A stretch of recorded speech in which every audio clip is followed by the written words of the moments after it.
let's talk about decoding male interest. The goal here? To shift you from being a passive observer, just kind of watching and wondering what he's thinking, to becoming the active architect of your own emotional destiny. It's that age-old question, isn't it? The one that can drive you absolutely crazy. Is he really into me, or is he just being nice? We're going to give you the tools to finally answer that question with total clarity and confidence. Okay, here's our game plan for this explainer. We're going to kick things off with something called the interest frequencies. Think of it as your diagnostic tool. Then we'll dig into why interest sometimes fades. After that, the good stuff, a strategy to reignite that spark. We'll also take a look at our own patterns, which is super important, and we'll wrap it all up with where the real power lies, with you. All right, first up, the 3 interest frequencies. Seriously, think of these as your diagnostic toolkit. The whole idea is that men tend to show their interest in one of 3 very distinct ways. Once you learn to spot them, everything becomes so much clearer. Okay, so let's break this down. At one end of the spectrum, you have active interest. This is the hunter. He's the engine of the connection, right? He initiates contact, suggests actual dates, and he wants to hear your voice to recharge. He sees you as his sanctuary. Then in the middle, you got passive interest, which you can think of as the ego stroke.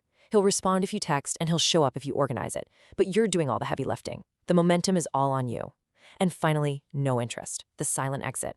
He's avoiding meetings, ignoring messages, giving you one-word answers. You know the science. The first step is to be brutally honest with yourself. Which frequency are you really on? So what if you have that sinking feeling and realize you're in that no interest category? It is so easy to fall into that self-blame trap, but a lot of the time the issue isn't about you, it's about a lack of congruence. And this usually happens for 2 main reasons. First, there's just the natural life cycle of a relationship. Sometimes you hit what's called a stagnation plateau, where one person simply outgrows the other. It happens. Second, and this is a big one, is the loss of the sanctuary. A man will instinctively pull away when his partner or his home becomes a source of stress and criticism instead of that place of strength where he can feel supported and safe. So, what can you actually do if you notice his interest shifting from active down to passive? Well, this section is all about strategy. Because, let's be real, you can't force or nag someone into feeling something they don't. It never works. But what you can do is change the dynamic and become a magnet for his interest all over again. Here is the 3-step action plan. First, self-actualization. When you become interesting to yourself by absolutely thriving in your career, hobbies, and how you present yourself, it naturally re-triggers his hunter instinct. Second, redefine roles. Empower him as the anchor of the family, giving him a renewed sense of confidence and purpose. And third, the sexual pivot. This means using intimacy as a joint hobby, creating a unique, private world for the 2 of you that's a win he literally cannot get anywhere else. Now we're going to pivot a bit. We've been focusing on him, but now it's time to focus on you. This is absolutely crucial. You have to examine your own psychological blueprint.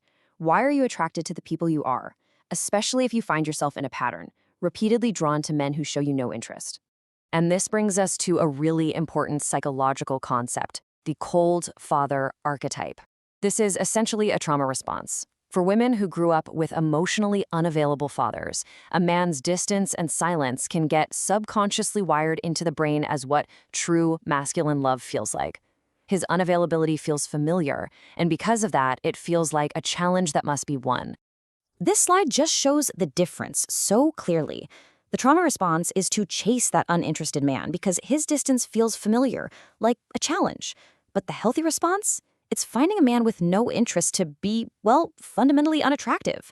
A healthy person doesn't see it as a puzzle to be solved. They see it as a clear sign to move on. And that leads us right into our final and honestly most empowering section. After all the diagnosis, after all the strategy, you have to remember this. The ultimate power in any relationship dynamic lies with you. You're the one who decides what's acceptable. You set the final point. At the end of the day, the real work is internal.